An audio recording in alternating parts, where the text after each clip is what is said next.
यहाँ ये डर्मिस थी, ये एपिडर्मिस थी, तो ये भी हील हो गई और ये भी हील। थोड़ा सा देखो, कोई भी घाव भरने के बाद थोड़ा बहुत निशान रह जाता है। हमने पहले भी दिखाई वीडियो में, ये भी है, देखिए ये तो पहले कभी घाव हुआ करते थे, अब ये देखिए निशान तो हैं, थोड़े रह जाते हैं, लेकिन अभी केमिकल्स वगैरह।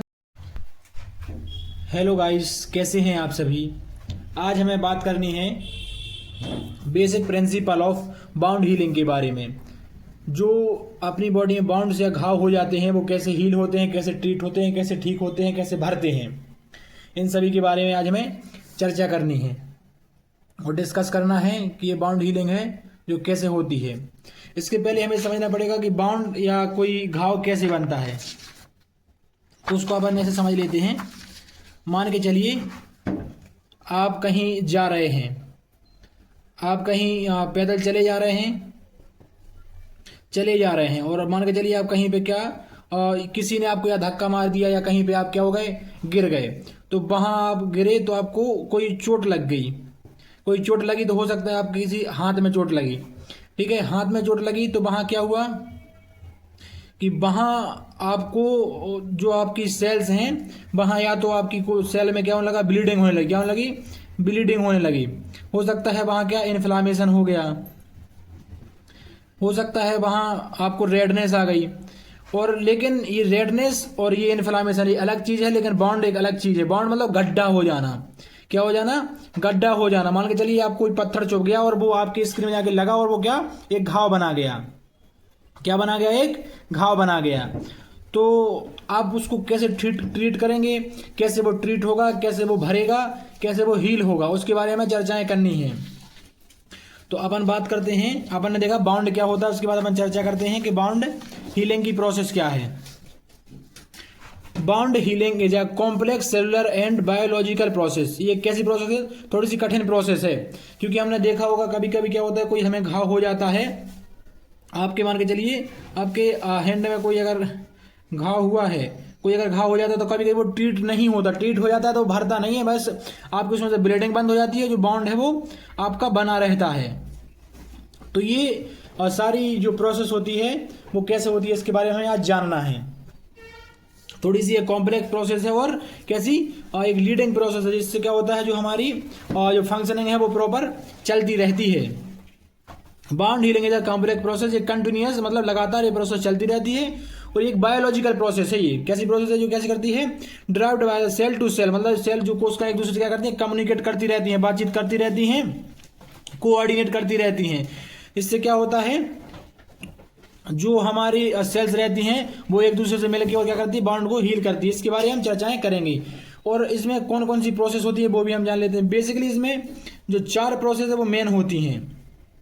कौन कौन सी, पहले तो होती है आपकी कौन सी, हीमोस्टेसिस। हीमोस्टेसिस का मतलब ये है कि स्टॉपिंग अ ब्लीडिंग, मतलब आपका जो ब्लीडिंग हो रही है उसको रोक देना। क्योंकि हमें पता है हमें कभी भी कोई भी चोट लगे, अगर क्या है, अगर हमें घाव गहरा है, बाउंड गहरा हुआ है तो वहाँ ब्लीडिंग तो निश्चित है, वहाँ ब्लीडिंग निश्चित है, ब्लड आना ही आना है। तो जो ब्लड का स्टॉप होना, जो ब्लड का रुकना है उसको बोलते हैं अपन क्या, हेमोस्टेसिस, उसको बोलते हैं हेमोस्टेसिस। इसकी हम प्रोसेस आपको बताएंगे। उसके पहले अपन ये चारों प्रोसेस, चारों के नाम जान लें, उसके बाद धीरे धीरे इसकी अपन प्रोसेस जानते हैं क्या इसमें प्रोसेस होती है। देन है इन्फ्लामेशन।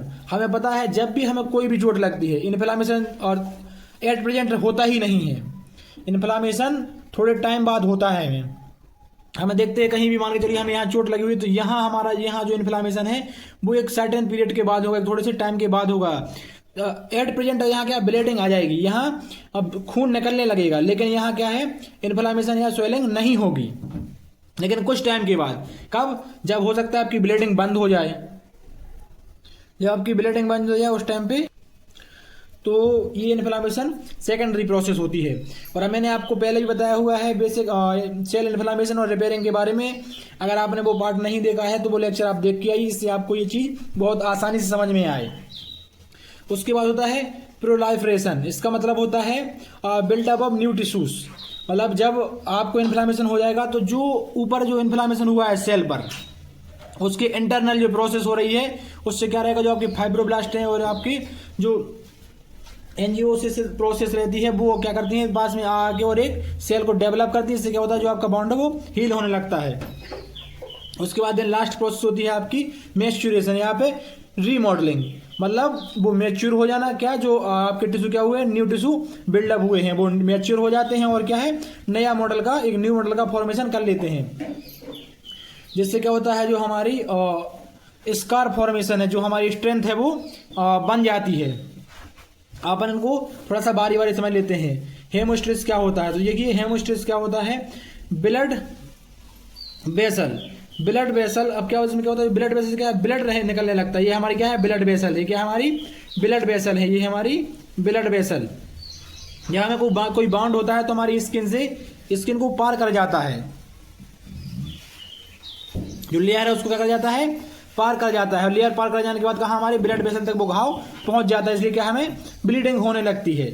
हम अगर स्किन के बारे में थोड़ा और गहराई से पढ़ें तो पढ़ लेना आप, एपिडर्मिस, डर्मिस, एंडोडर्मिस, ये ब्लड, उसके बाद ब्लड वेसल्स क्या होती हैं तो आपको बहुत अच्छी समझ में आ जाएगा। अब हम बात करते हैं इसमें क्या होता है, जो हमारे इसमें क्या है ब्लीडिंग होने लगती है, विच स्टॉप ब्लीडिंग, एंड इसमें जो ब्लीडिंग होती है उसको क्या है स्टॉप करने का काम करता है। ये कौन, होमोस्टेसिस ब्लड को क्या है स्टॉप करने का काम करता है, और इसमें क्या हो जाता है इसका fold for the migration cell, और सेल को क्या करता है अब बताता है कि आपको ब्लीडिंग जो है वो रुक गई है, एक इंडिकेटर देता है। इससे क्या है हम लोग भी फील कर पाते हैं उस चीज को कि ब्लीडिंग रुक गई है। उसके बाद होता है इन्फ्लामेशन। इन्फ्लामेशन में सबसे जो इम्पोर्टेंट रोल है वो रहेगा आपका काय का, अच्छा ये आप थोड़ा सा इस डायग्राम भी देखते चलिए, ये आप मान के चलिए, सोचिए ये आपकी एक नॉर्मल एक सेल है, ये कैसी आपकी एक सेल है ऐसा आप सोचिए, ठीक है। सेल में बहुत सारी चीजें होती है, जैसे आपकी ब्लड वेसल्स होगी, यहाँ क्या आपका फैट रहेगा, ठीक है, ये आपकी एपिडर्मिस होगी, यहाँ आप क्या डर्मिस होगी, ठीक है। तो ऐसा आप सोचिए ये आप क्या होगी एपिडर्मिस होगी, यहाँ आपकी डर्मिस होगी, ठीक है। ये आप सोचिए आपके ब्लड वेसल से जब आपका ये घाव है वो ब्लड वेसल तक पहुंच जाए तो ब्लीडिंग होने लगती है, और ब्लीडिंग जब रुक जाती है तो वो प्रोसेस कहलाती है हेमोस्टेसिस। अब बात करते हैं इन्फ्लामेशन की। वाइट ब्लड सेल, इसमें क्या है न्यूट्रोफिल और मैक्रोफेजेस जो रहती हैं वो enter the bound to clean the site of bacteria and cellular passing the way for the next phase. और जो ये क्या करती हैं जो हमारे न्यूट्रोफिल्स रहती है, मैक्रोफेजेस रहती हैं, वो क्या करती है बाउंड के पास जाके उसको क्लीन करती हैं और जो न्यू फेज में उसको भेजने का काम करती हैं। जिससे क्या होता है बैक्टीरिया वगैरह क्या हो जाते हैं बाहर हो जाते हैं, और ये एक लेयर बना लेती हैं जिसको बोलते हैं इन्फ्लामेशन, क्या वहां स्वेल करा देती हैं। यहाँ आप देखिए इसमें देख पा रहे होंगे, ये यहाँ आप देख पा रहे होंगे, यहाँ ये क्या है ये थोड़ी सी जो आपकी जो सेल है जो बाउंड है वो थोड़ा सा क्या होगा यहाँ स्वेल हो जाता है, क्या हो जाता है यहाँ स्वेल हो जाता है, यहाँ इसमें सूजन आ जाती है, इन्फ्लामेशन हो जाता है। इससे क्या होता है ये जो इंटरनल आपके ऑर्गन्स मतलब जो इंटरनल सेल ऑर्गन रहते हैं उसमें क्या करता है ये इंटरनल सेल ऑर्गन को प्रोटेक्ट करने का काम करता है। क्योंकि हमने देखा था कि पिछले वीडियो में कि क्या कर रहा था इन्फ्लामेशन हमें हमारी सेल्स को प्रोटेक्ट करने का काम कर रहा था, ये अपन लोगों ने देखा हुआ था। देखिए अपन यहाँ देख पाते हैं, एक बार देख लेते हैं। The inflammation is the protective response, ये कैसा देता है प्रोटेक्टिव रिस्पॉन्स देता है।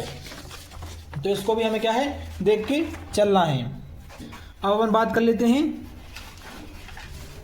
इसमें क्या होता है। इसमें जो हमारे स्कार टिश्यू रहते हैं वो क्या कर लेते हैं उसको हील करने के लिए अपना एफर्ट लगाते हैं, और जिसमें क्या होता है हमारे जो फाइब्रोब्लास्ट रहते हैं वो ये हैं, देखिए फाइब्रोब्लास्ट, इसको आप देख पा रहे होंगे, ये पास आने लगते हैं और अपने जो प्रोसेस रहती है उसको आगे बढ़ाते हैं। जो आपकी नेक्स्ट प्रोसेस रहती है प्रोलाइफरेशन, इसमें क्या रहता है क्या होता है आपका प्रोलाइफरेशन में बेसिकली आपकी जो न्यू टिश्यू है उनका बिल्डअप होता है, वो न्यू टिश्यू बनने लगते हैं, और जो आपकी ब्लड इसमें है वो क्या होने लगता है धीरे धीरे आउट होने लगता है, जो आपके बाउंड में ब्लड जमा हुआ है।